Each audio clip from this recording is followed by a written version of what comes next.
안녕하십니까. 코로나19 통합뉴스룸 5시 뉴스입니다. 문재인 대통령이 박근혜 전 대통령의 전격 사면 복권을 결정했습니다. 문 대통령은 국민 통합과 겸허한 포용이 절실하다며 5년 가까이 복역한 박 전 대통령의 건강 상태를 고려했다고 밝혔습니다. 한명숙 전 국무총리도 복권 대상에 포함이 됐는데 이명박 전 대통령은 대상에서 빠졌습니다. 이철호 기자의 보도입니다.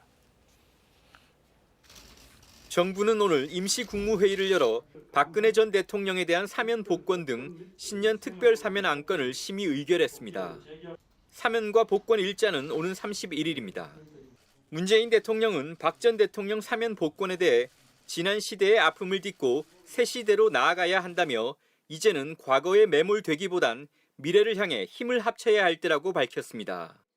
특히 무엇보다 국민 통합과 겸허한 포용이 절실하다며 5년 가까이 복역한 박 전 대통령의 건강 상태를 고려했다고 설명했습니다. 이번 사면이 생각의 차이나 찬반을 넘어 통합과 화합, 새시대 개막의 계기가 되기를 바랍니다. 사면에 반대하는 분들의 넓은 이해와 해량을 부탁드립니다. 청와대 고위 관계자는 박 전 대통령 사면과 관련해 참모들 간의 토론은 없었던 것으로 알고 있고 여당에도 의견을 물은 적은 없다고 밝혔습니다. 또 이명박 전 대통령이 사면 대상에서 빠진 것에 대해선 박 전 대통령의 케이스와 많이 다르다고 설명했습니다. 앞서 박 전 대통령은 국정농단 사건으로 2017년 3월 구속 수감됐습니다. 문재인 정부 들어 5번째인 이번 특별 사면 대상에 포함되면서 약 4년 9개월 만에 수감 생활을 마치게 됐습니다. 박 전 대통령은 구속 이후 어깨와 허리 질환으로 여러 차례 치료를 받았고 지난달 22일부터는 삼성서울병원에 입원해 있습니다. 한편 한명숙 전 국무총리도 이번 복권 대상에 포함됐습니다. 한 전 총리는 9억여 원의 불법 정치 자금을 받은 혐의로 2015년 8월 대법원에서 징역 2년과 추징금 8억 8,300만 원이 확정됐습니다. KBS 뉴스 이철호입니다. 사면이 결정된 박근혜 전 대통령은 지금 삼성서울병원에 입원해서 치료를 받고 있습니다. 박 전 대통령의 지지자들은 조금 전부터 병원 앞에서 사면 축하 집회를 열고 있습니다. 병원에 가 있는 취재기자 연결합니다. 정재우 기자, 박 전 대통령 지지자들이 많이 모여 있습니까? 네, 박근혜 전 대통령은 병원 20층 VIP 병동에 입원해 있는데요. 반대편에 있는 정문 앞에 수백 명의 지지자들이 모였습니다. 오후 4시를 넘어서면서 점점 많은 사람들이 모이고 있습니다. 우리공화당은 조금 전 5시부터 박 전 대통령의 석방을 축하하는 집회를 시작했습니다. 집회는 약 5m 높이의 트리를 점등하는 것으로 시작해 2시간가량 진행될 예정입니다. 박 전 대통령은 구속 이후 계속 치료를 받았던 어깨와 허리 질환으로 지난달 22일부터 삼성서울병원에 입원해 진료를 받고 있습니다. 약 한 달간 입원할 예정이었지만 6주 이상 더 필요하다는 정형외과와 치과 등의 전문의 소견에 따라 입원 치료를 더 받을 예정입니다. 최근에는 정신적인 불안 증세를 보여 관련 진료도 받은 것으로 알려졌습니다. 박 전 대통령이 병원에서 계속 입원 치료를 받을 경우 사면 시점인 오는 31일 자정에 법무부 직원들이 병원에서 철수하게 됩니다. 박 전 대통령 측이 오늘 사면 결정에 대해서 입장을 발표했죠. 네, 오늘 정오쯤 측근인 유영하 변호사를 통해 이번 사면 결정에 대한 입장을 밝혔는데 들어보겠습니다. 어려움이 많았음에도 사면을 결정해 주신 문재인 대통령과 정부 당국에도 심심한 사의를 표합니다. 반면 박 전 대통령의 사면 결정에 반대하는 참여연대와 경실련, 민주노총 등 시민사회단체들은 일제히 비판 성명을 냈습니다. 이 단체들은 이번 사면 결정이 촛불 시민들의 의사에 반하는 정치적 사면이라며 강하게 비판했습니다. 세월호 가족협의회도 촛불의 배반이라며 국민의 의견도 묻지 않은 채 진행한 사면은 사면권의 남용이라고 지적했습니다. 지금까지 삼성서울병원에서 KBS 뉴스 정재우입니다. 국정농단 사건으로 2017년 구속된 박근혜 전 대통령은 5년 가까이 수감 생활을 해왔습니다. 박 전 대통령의 구속부터 사면까지를 안다영 기자가 정리했습니다. 박근혜 전 대통령은 2017년 3월 31일 국정농단 사건으로 구속 수감됐습니다. 그러고 2주 뒤 재판에 넘겨졌습니다. 삼성전자 이재용 부회장으로부터 최순실 씨 딸 승마 훈련비를 받은 혐의와 대기업에 K스포츠재단 후원금을 내라고 압박한 혐의 등 적용된 혐의만 18개였습니다. 이듬해 2018년엔 국정원장들로부터 35억 원을 받았다는 특수활동비 뇌물 혐의 등으로 추가 기소됐습니다. 재판 과정에서 박 전 대통령은 방어권을 포기하고 재판에 출석하지 않기도 했습니다. 대법원은 2019년 국정농단 사건과 특수활동비 상납 사건의 원심 판결을 깨고 서울 고법으로 돌려보냈고 이후 사건은 합쳐 심리됐습니다. 이후 이른바 문화계 블랙리스트 사건 관련 일부 직권남용 혐의가 무죄로 뒤집혔고 박 전 대통령 형량은 징역 20년, 벌금 180억 원으로 확정됐습니다. 박 전 대통령은 여기에 새누리당 공천 개입 혐의로 이미 확정된 징역 2년을 더해 총 22년의 형기를 바쳐야 했습니다. 특별 사면 없이 형을 모두 채운다면 87살이 되는 2039년 출소를 할 수 있다는 뜻입니다. 구속 수감된 이후 박 전 대통령은 여러 차례 건강 문제가 불거졌습니다.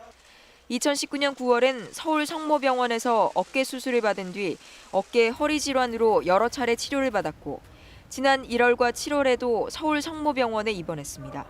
최근엔 정신적인 불안 증세를 보여 관련 진료도 받은 것으로 알려졌습니다. 이처럼 박 전 대통령의 건강 상태가 최근 급격히 약화되면서 정치권에선 박 전 대통령 사면론이 나오기도 했습니다. 박 전 대통령에 대한 사면이 확정되면서 박 전 대통령은 구속된 지 약 4년 9개월 만에 수감 생활을 마치게 됐습니다. KBS 뉴스 안다영입니다. 민주당 이재명 후보는 문 대통령의 결정을 이해하고 존중한다면서도 박 전 대통령의 사죄가 필요하다고 밝혔습니다. 박 전 대통령을 수사했던 국민의힘 윤석열 후보는 늦었지만 사면을 환영한다는 입장을 냈습니다. 강나루 기자가 보도합니다. 민주당 이재명 후보는 문재인 대통령의 국민 통합을 위한 고뇌를 이해하고 어려운 결정을 존중한다는 입장을 내놨습니다. 다만 박근혜 전 대통령을 향해 지금이라도 국정농단 피해자인 국민들께 진심 어린 사죄가 필요하다고 밝혔습니다. 또 현실의 법정은 닫혀도 역사의 법정은 계속됨을 기억하기 바란다고 덧붙였습니다. 사면 복권 문제는 이제 형사사법적인 문제인 것이고, 그러나 국민들의 판단과 역사적 판단은 그와는 무관하게. 민주당도 대통령의 결정을 존중한다는 공식 입장을 냈지만 당 내부에서는 잘못된 결정이라는 반대의 목소리도 터져나왔습니다. 국민의힘 윤석열 후보는 우리 박 전 대통령이라고 칭하며 사면은 늦었지만 환영한다고 말했습니다. 건강이 좀 안 좋으시다는 말씀을 많이 들었는데 하여튼 좀 빨리 건강을 좀 회복하시기를 바라겠습니다. 윤 후보는 또 지난 2019년 서울중앙지검장이던 시절 박 전 대통령의 형 집행정지를 불허했던 것은 위원회의 전문가와 의사의 판단을 따른 것이라고 답했습니다. 국민의힘은 사면을 환영하며 국민 대통합을 위해 노력하겠다고 밝혔습니다. 반면 홍준표 의원은 이번 사면이 갈라치기 사면이라면서 반대 진영 분열을 꾀하는 교활한 술책이라고 비판했습니다. 정의당 심상정 후보는 국정농단 주범의 반성도 사죄도 없는 사면은 촛불 부정이라면서 매우 유감스럽다고 밝혔습니다. 국민의당 안철수 후보는 국민 통합을 위해 이명박 전 대통령도 석방해야 한다고 주장했습니다. KBS 뉴스 강나루입니다. 내란 선동 혐의로 형이 확정돼 수감 생활을 해온 이석기 전 통합진보당 의원이 오늘 가석방으로 출소했습니다. 구속 기소된 지 8년 3개월 만입니다. 이유민 기자입니다. 만기 출소를 1년 반 앞둔 이석기 전 통합진보당 의원이 가석방으로 출소했습니다. 2013년 구속 기소된 뒤 8년 3개월 만입니다. 이른 아침부터 교도소 앞에 모인 지지자들은 이 전 의원을 보며 환호했습니다. 이 전 의원은 말 몇 마디로 오랫동안 감옥에 가두는 야만적인 정치적 행태는 다시는 없어야 한다고 말했습니다. 박근혜 전 대통령 사면에 대해선 부정적인 입장을 밝혔습니다. 과연 공정과 정의란 단어가 존재하는가? 정말 사면받아야 할 사람은 과연 누구겠습니까? 이번 가석방은 성탄절을 앞두고 열린 법무부 가석방심사위원회의 심의에 따라 결정됐습니다. 형 집행이 면제되는 사면과 달리 가석방은 취업 제한 등이 유지되는 조건부 석방에 해당합니다. 이 전 의원은 2013년 9월 혁명 조직을 이끌며 모임 참석자들과 구체적으로 내란을 모의한 혐의 등으로 구속 기소됐습니다. 구속 2년 만인 2015년 대법원에서 내란 음모죄는 무죄, 내란 선동죄는 유죄로 인정돼 징역 9년이 확정됐습니다. 2019년에는 자신이 운영하는 선거 홍보업체 자금 수억 원을 횡령한 혐의 등으로 징역 8개월이 추가되기도 했습니다. 이석기 전 의원 구명위원회는 어제 입장문을 내고 만시지탄이라며 애초부터 죄가 없었다고 주장했습니다. 국민의힘은 대한민국 헌법 가치를 수호할 의지가 없는 정권이라고 비판했습니다. KBS 뉴스 이유민입니다. 오늘 코로나19 신규 확진자는 이틀째 6천 명대에 머물렀지만 위중증 환자는 또다시 최고치를 경신했습니다. 정부가 내린 병실 이동 행정명령을 두고 논란이 일고 있는 가운데 대상 환자 중 20여 명이 병실 이동 전 숨진 것으로 확인됐습니다. 정현우 기자입니다. 지난 20일 내려진 정부의 첫 병상 이동 행정명령. 코로나19 중환자실 입원자 가운데 증상 발생 20일이 지난 환자 210명을 일반 중환자 병상으로 옮기라는 내용이었습니다.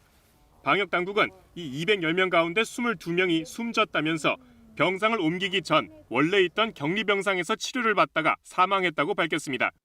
행정명령을 놓고 논란이 지속되자 정부는 의료계와 협의기구를 구성해 입원 기준 등을 보완하기로 했습니다.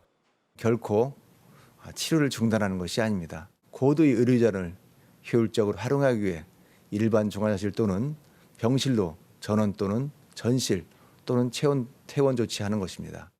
코로나19 위중증 환자는 1,084명으로 또다시 최다치를 기록했습니다. 한편 미국 식품의약국의 긴급 사용 승인을 받은 화이자사의 먹는 치료제가 이르면 다음 달 말에 도입될 것으로 보입니다. 정부는 이미 밝혀드린 7만 명보다는 훨씬 많은 30만 명분 이상의 치료제 구매 협의를 화이자사와 진행해 왔습니다. 식약처의 국내 긴급 사용 승인 여부는 다음 주 안에 결정될 예정으로 방역당국은 먹는 치료제가 도입되면 경증, 중등증 환자뿐 아니라 재택 치료자에 대해서도 사용할 계획입니다. 코로나19 신규 확진자는 6,233명으로 이틀 연속 6,000명대에 머물렀고 지난주 같은 요일보다 1,200명 넘게 줄었습니다. 오미크론 변이 감염자는 하루 새 16명 늘어 누적 262명이 됐습니다. 정부는 최근 코로나19 유행이 정체 국면에 들어갔지만 강화된 거리두기 조치 연장 여부는 다음 주 상황을 지켜본 뒤 결정하겠다고 밝혔습니다. KBS 뉴스 정현욱입니다. 미 보건당국이 화이자에 이어 두 번째로 머크사의 알약형 코로나19 치료제를 허가했습니다. 미국에선 오미크론 변이가 빠르게 번지면서 하루 평균 확진자 수가 델타 감염 때의 정점을 넘어섰습니다. 워싱턴에서 김양순 특파원입니다. 미국 식품의약국 FDA가 제약사 머크의 알약형 코로나19 치료제 몰루피라비르의 긴급 사용을 최종 허가했습니다. 화이자의 코로나 치료제 팍스로비드의 긴급 사용을 승인한 지 하루 만입니다.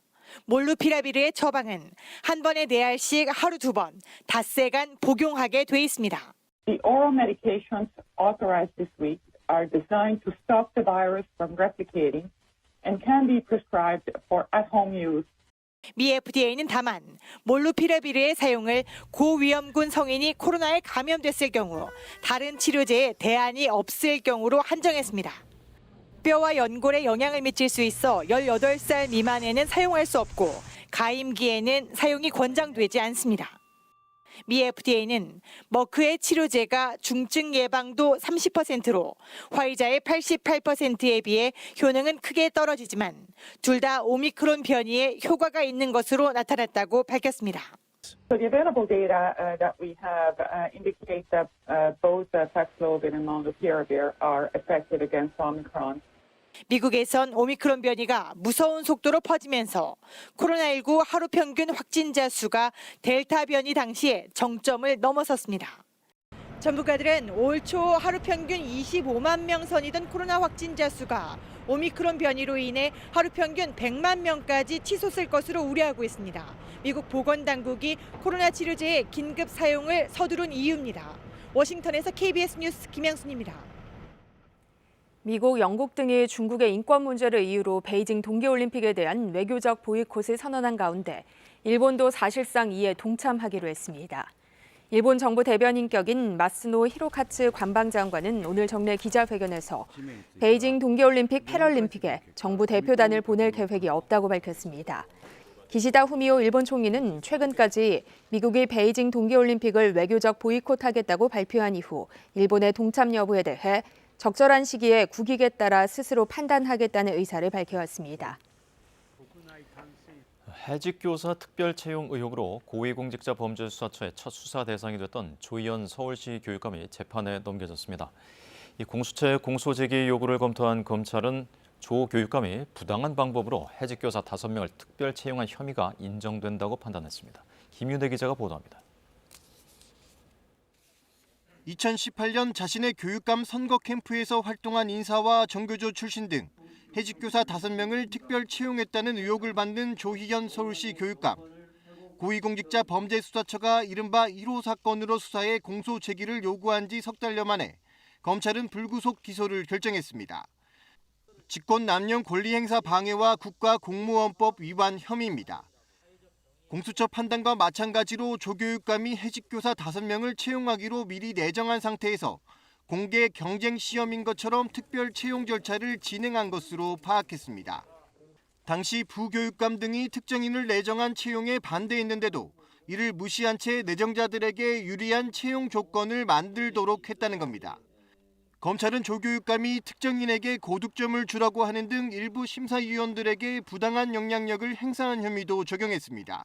실무 작업을 담당한 조 교육감의 전 비서실장 한모 씨 역시 같은 혐의로 재판에 넘겨졌습니다. 조 교육감 측은 5명을 내정해 특별 채용을 추진한 사실이 없고 심사위원들에게도 특정인에 대한 고득점 부여 의사를 전달한 사실이 전혀 없다면서 추측과 창작에 기초한 기소라고 혐의를 전면 부인했습니다. 검찰의 이번 기소는 지난 1월 출범한 공수처의 첫 수사 결과물로 기록되게 됐습니다. 공수처가 직접 기소할 수 있는 대상은 판사와 검사, 경무관 이상 경찰로 한정되기 때문에 공수처는 지난 9월 조 교육감에 대한 공소 제기를 검찰에 요구했습니다. KBS 뉴스 김유대입니다. 훔친 승용차를 몰고 가 차량을 터는 범죄 행위가 잇따라 발생했습니다. 이들은 중학생으로 상습적인 범행을 저질러 왔음에도 불구하고 만 14살 미만의 촉법 소년이라는 이유로 그동안 처벌을 피해왔는데요. 이 법 개정 등 대책 마련이 시급하다는 목소리가 커지고 있습니다. 보도에 손준수 기자입니다. 길가에 승용차 한 대가 멈춰섭니다. 차에서 내린 남성이 주차된 차량의 운전석 문을 열고 가방을 빼내 달아납니다. 금품을 훔치는 데 걸린 시간은 단 1분이었습니다. 30분 정도 지난 다음에 제가 이제 차에 갔는데 다 헤집어 놓은 상태였던 거죠. 그래서 너무 놀래가지고 진짜 한 10분 동안 가만히 있었던 것 같아요. 경찰에 붙잡힌 절도 용의자는 만 13살 중학생 A군이었습니다. A군은 만 14세 미만의 촉법 소년이란 이유로 간단한 조사만 받고 풀려났는데 이전에도 20차례 넘게 특수절도 등의 범죄를 저질러 경찰에 붙잡혔습니다. 지난 7일 광주광역시의 한 아파트에서 승용차를 훔쳐 달아난 중학생 B군도 상습적으로 금품을 훔쳐왔지만 같은 이유로 풀려났습니다. 청소년군은 갈수록 줄고 있지만 촉법소년 범죄는 해마다 늘고 있는 상황입니다. 전국적으로 범죄를 저지르는 촉법소년은 해마다 증가해 최근 5년간 50% 가까이 는 것으로 조사됐습니다. 특히 살인이나 강도 등 강력범죄는 3배나 늘었습니다. 전문가들은 촉법소년들의 재범을 막고 실질적인 보호와 계도가 가능하도록 보호시설 등이 확대되어야 한다고 지적합니다. 특징과 그리고 범행의 반복 우려성 이런 것들이 충분히 검토가 되어야 됩니다. 단순히 어떠한 사건에 대해서 그 사건을 처벌하고 처분하고 이 문제만을 고려하는 방식의 대응은 재범을 야기할 수밖에 없는 촉법소년 범죄가 잇따르면서 연령을 낮추는 등 관련법을 개정해야 한다는 목소리가 커지고 있습니다. KBS 뉴스 손준수입니다. 코로나19에 감염된 임신부가 출산할 병원을 찾지 못해 결국 구급차에서 출산한 일이 있었죠. 확진 뒤 격리 해제된 임신부들이 다니던 병원에서 진료를 거부당한 일도 있었는데요.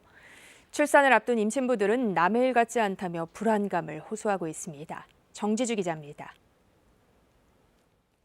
새 생명이 세상과 만나는 순간입니다. 출산인데요. 세상에서 가장 고귀하고 또 위대한 일일 겁니다. 아기에겐 좋은 것만 주고 싶죠. 그래서 태교를 비롯해 더 많이 신경을 썼습니다. 코로나 상황에서는 더 그랬습니다. 하지만 코로나는 임신부라고 봐주지 않습니다. 특히 출산 앞둔 만삭의 임신부는 더 조심스럽습니다. 외출 안 하고요. 외출을 하더라도 마스크 2겹씩 쓰게 됩니다. 그런데 가슴 철렁하게 한 소식 들려왔습니다. 구급차 출산 산모. 지난 18일 출산한 30대 여성 얘긴데요. 관련 기사들이 이렇게나 많았습니다.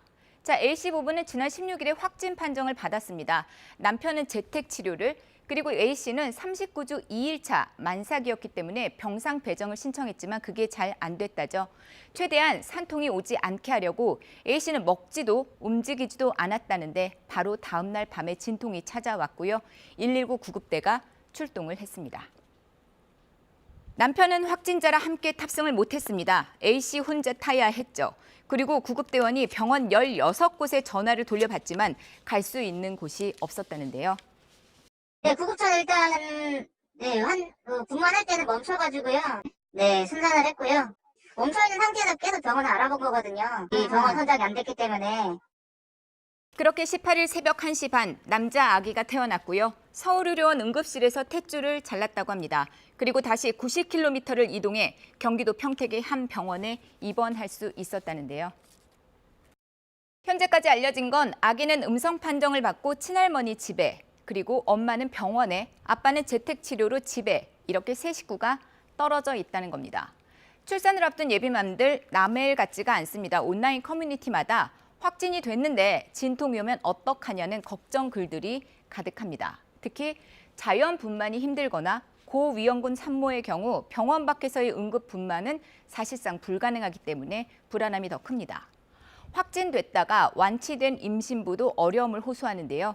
격리가 끝났는데도 받아주는 병원을 찾기가 어려워서입니다. 원칙적으로 확진 후 격리 해제가 되면 전염력 대부분이 사라져서 6개월간 PCR 검사 없이도 병원 진료가 가능합니다. 확진 후 열흘 만에 격리 해제 통보를 받은 임신부 송모 씨도 그런 줄 알았는데 다니던 산부인과에서 진료를 거절당했습니다. 격리가 해제됐다 하더라도 전파의 가능성을 100%로 배제할 수 없는 상황이기 때문에 보건소에서도 딱히 방법이 없다는 답변만 돌아왔다죠. 초음파를 보고 아이가 심장도 잘 뛰고 있고 잘 성장했는지 그 재택치료 기간 동안 잘 크고 있었는지를 좀 보고 싶은데 열흘 넘게 더 기다리라고 하니까 격리 해제서가 있는데도 그거 외에 또 PCR 음성 확인서를 요구하는 병원도 적지 않다고 합니다. 하지만 코로나에 확진이 되면은요, 격리가 해제되더라도 죽은 바이러스가 검출되면서 길게는 몇 달까지 양성 판정이 나올 수도 있다죠. 출산을 내가 참는다고 되는 것도 아니고 그러면 뭐 길바닥에서 애를 낳으라는 건지 아니면 뭐 집에서 애를 낳으라는 건지. 격리 해제된 확진자를 거부하거나 PCR 검사를 요구하는 건 의료법 15조 정당한 사유 없이 진료를 거부하는 의료법 위반 사항에 해당된다는데요. 방역당국은 임신부 확진자를 위한 전담 병상 확보를 위해 병원들과 협의 중이고요. 방역당국은 또 각 지자체와 일선 병원에 격리 해제 확진자 관련 지침을 다시 한번 통지했다고도 밝혔습니다. KBS 뉴스 정지주입니다. 이른바 크리스마스 꽃으로 불리는 포인세티아의 국산화율이 지난 10년 사이 4배 이상 증가했습니다. 국산 품종의 경쟁력이 외국 품종을 앞지르면서 화훼 농가 소득 증대에도 큰 도움이 되고 있습니다. 이종환 기자입니다. 크리스마스를 연상케 하는 녹색과 붉은색의 잎과 꽃, 이른바 크리스마스 꽃으로 불리는 포인세티아입니다. 지난 2003년 농촌진흥청이 국산 품종 육성에 나선 이후 지금까지 47개 품종이 개발됐습니다. 10년 전 10%대에 불과했던 보급률은 46%까지 높아졌고 외국 품종에 내온 사용료 부담도 크게 절감되면서 최근 5년간 1억 4천만 원 이상의 농가소득 증대 효과를 거뒀습니다. 기존에 외국 품종을 재배할 때는 로열티가 한 800만 원 정도 지불을 했었는데 국산 품종을 재배하면서 한 700만 원 정도를 절감을 받게 되어서 굉장히. 무엇보다 플레임 품종은 잎이 빨간색으로 변하는 착색 소요 일수가 외국 품종보다 사흘에서 닷새 정도 빨라 경쟁력도 높습니다. 결각이 깊고 밝은 적색을 가져서 국내 소비자들의 선호성도 높고 또 착색 기간이 다른 품종에 비해서 한 3일 정도 짧아서 재배 기간 단축도 가능합니다. 외국 품종을 뛰어넘어 우리 농업 기술의 우수성을 입증한 포인세티아가 코로나19로 어려움을 겪는 화훼 농가에 든든한 소득원이 되고 있습니다. KBS 뉴스 이종환입니다. 이어서 오늘의 주식 시황을 KB증권에서 전해드립니다. KB증권입니다. 코스피가 미증시의 상승 랠리를 이어받으며 5거래일 만에 3,000선을 회복했습니다. 코스닥 역시 기관과 외국인의 사자에 나흘 연속 상승세를 이어갔습니다. 오늘 코스피는 14.26포인트 상승한 3,012.43에 코스닥은 4.11포인트 오른 1,007.42에 마감됐습니다. 전일 미국 증시는 오미크론 우려가 다소 완화되며 주요 지수가 사흘 연속 상승 마감했습니다. 코스피는 개인의 팔자에도 기관과 외국인이 매수에 나서며 오름세를 나타냈습니다. 두산밥켓이 4분기 깜짝 실적이 예상되며 3거래일 연속 강세를 보였고 삼성전기가 1조 원 규모의 투자 기대감에 6% 넘게 올랐습니다. 또 삼성전자는 기관과 외국인의 매수세에 힘입어 약 4개월 만에 8만 원 선을 탈환하며 나흘 연속 상승 마감했습니다. 반면 SK바이오사이언스가 노바백스 백신 관련 호재에도 4%가 넘게 약세를 보였고 HMM이 4분기 호실적 기대감에도 저조한 흐름을 나타냈습니다. 오늘 원달러 환율은 1원 30전 내린 1,186원 60전에 거래를 마쳤습니다. 지금까지 KB증권이었습니다. 이번 주말 추위에 대비를 철저하게 하셔야겠습니다. 지금 내륙 대부분 지역에는 한파특보가 발효 중인 가운데 밤사이 기온이 큰 폭으로 떨어지겠는데요. 내일 아침 서울의 기온 영하 14도 등 대부분 지역에서 기온이 영하 15도 안팎까지 떨어지겠고요. 바람이 불어서 체감 온도는 이보다 더 낮을 것으로 전망됩니다. 한낮에도 기온이 영하 10도 안팎에 머무르겠습니다. 또 이 한파는 더욱더 강해지겠습니다. 일요일에는 이 한파가 절정을 보이겠고요. 다음 주 월요일까지 이 추위가 이어질 것으로 전망됩니다. 현재 영동 일부 지역에는 눈이 내리고 있습니다. 대설특보도 발효 중인데요. 영동 지역에서는 내일 새벽까지 많은 눈이 강하게 쏟아지는 곳이 있겠습니다. 강원 영동 중북부에는 많게는 30cm 이상, 그 밖에 강원 영서와 경북 북부에도 1에서 5cm가량의 눈이 내려 쌓이겠습니다. 또 내일은 서해안을 중심으로 눈이 집중되겠습니다. 울릉도와 독도에는 50cm 이상, 제주 산간 지역에서는 40cm 이상의 폭설이 예상되는 가운데 호남 서해안에서는 5에서 15cm, 호남 내륙은 3에서 8cm가량의 눈이 내리겠습니다. 모레는 충남 서해안 지역에 1에서 5cm가량의 눈이 예상됩니다. 그 밖의 지역 내일 대체로 맑은 날씨를 이어가겠습니다. 내일 아침 기온은 서울이 영하 14도 등으로 오늘보다 큰 폭으로 낮겠고요. 낮 최고 기온도 서울 영하 7도까지 떨어지겠습니다. 바다의 물결 전 해상에서 매우 거세게 일겠습니다. 충남, 호남, 제주도는 일요일까지 눈이 이어지겠습니다. 날씨였습니다. 코로나19 통합 뉴스룸은 7시 뉴스에서 이어집니다. 시청해주신 여러분 고맙습니다.